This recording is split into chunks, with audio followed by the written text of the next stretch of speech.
The greatest survival story ever. On Christmas Eve, 1971, a 17-year-old girl named Juliane Koepcke boarded a flight in Lima, Peru, sitting beside her mother.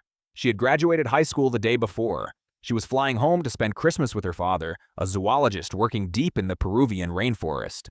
It should have been a short, unremarkable flight. 92 people boarded that plane. 91 of them would not survive the day. This is a story about how one of them did, and it deserves to be told carefully because none of what happens next is something to treat lightly. Juliane and her mother, Maria, were both scientists themselves, or at least raised by them. Juliane had spent the last several years living with her parents at a remote research station they had built together in the heart of the Amazon, learning to read the jungle the way most people read a map. That knowledge was about to matter more than either of them could have imagined. The airline they flew with did not have a strong safety reputation.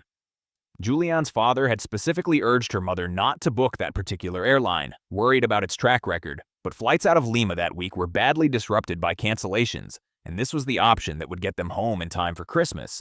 The airport that morning was crowded and chaotic, full of other families in the same position, trying to reach relatives before the holiday. About 25 minutes into the flight, the plane flew into a violent thunderstorm. Lightning struck the aircraft directly in what is still considered one of the deadliest lightning strikes in aviation history. The plane began to break apart in mid-air. Juliane's mother turned to her and said very calmly that this was the end. Those were the last words Juliane ever heard her say. The section of the plane containing Juliane's row of seats broke free from the rest of the fuselage. Still strapped into her seat, she fell roughly 3 kilometers, nearly 2 miles, toward the jungle canopy below. It is genuinely difficult to comprehend a fall of that distance surviving at all, and the honest answer is that almost nobody does. The seats, spinning and tumbling as they fell, are thought to have acted like a kind of parachute, slowing the descent just enough. Juliane lost consciousness during the fall and woke up alone on the jungle floor the next morning, still strapped to her seat with no idea how much time had passed. She was badly hurt. A broken collarbone, a torn ligament in her knee, a deep cut on her arm, an injured eye, and a concussion that had knocked her unconscious for close to a full day. And she was completely alone, in one of the densest, most unforgiving rainforests on the planet, with no idea if anyone else had survived and no way to call for help. What she did next is the part of this story that has stayed with people for over 50 years. She did not panic and run in a random direction. She remembered something her father had taught her, that if you are ever lost in this jungle, find moving water and follow it downstream, because rivers eventually lead to people. She found a small stream near the crash site and began to walk. For 11 days, she followed that water. She had almost no food, only a small bag of sweets she found floating near part of the wreckage in the first hours.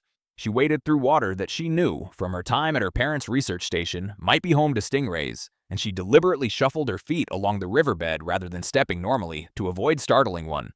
Her wounds, especially the deep cut on her arm, became infested with maggots in the heat and humidity, and she had no way to treat any of it beyond what she could remember from her mother's own field notes. She was, in a very real sense, better prepared for this than almost anyone else on Earth could have been. She had spent a year and a half living at her parents' remote jungle research station before the crash, and she knew, from real experience rather than a book, which plants were safe, how the jungle's insects behaved at different times of day, and that panic was more dangerous than almost anything the rainforest itself could do to her. That preparation did not make the 11 days easy. It made them survivable. She passed wreckage from the crash more than once during those days. She has spoken since about finding a group of seats, still buckled in a row, with passengers who had not survived the fall the way she had. She did not know at the time whether her mother was among them, and she made the decision alone not to look closely enough to find out. She kept walking.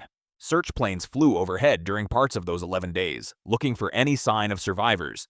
From above, the jungle canopy is close to impenetrable, and the search was eventually called off without finding her, or the wreckage. She had no way of knowing that a search had happened at all, or that it had ended. On the 9th day, exhausted, injured, and running out of strength, she found a small boat tied up on the riverbank, along with a hut nearby. She had no energy left to build a fire or continue walking, so she poured gasoline from a container in the boat onto her infected arm wound in an attempt to draw out some of the maggots, and waited. The following day, local forest workers found her there. They gave her food, cleaned her wounds as best they could, and got word out that a survivor had been found 11 days after the crash. She was flown to a hospital where her father was waiting for her. Juliane's mother, Maria, had survived the initial fall as well, but with injuries severe enough that she could not walk. She did not survive the days that followed, alone in the jungle, waiting for a rescue that never reached her in time. Juliane would not learn the full details of what had happened to her mother until much later, and it remains, by her own account, the hardest part of the entire ordeal to carry. Juliane Koepcke did recover. She went on to study biology, following in her parents' footsteps, and eventually became a scientist specializing in bats. She returned years later to the research station her parents had built and has spent much of her life continuing the work they started there.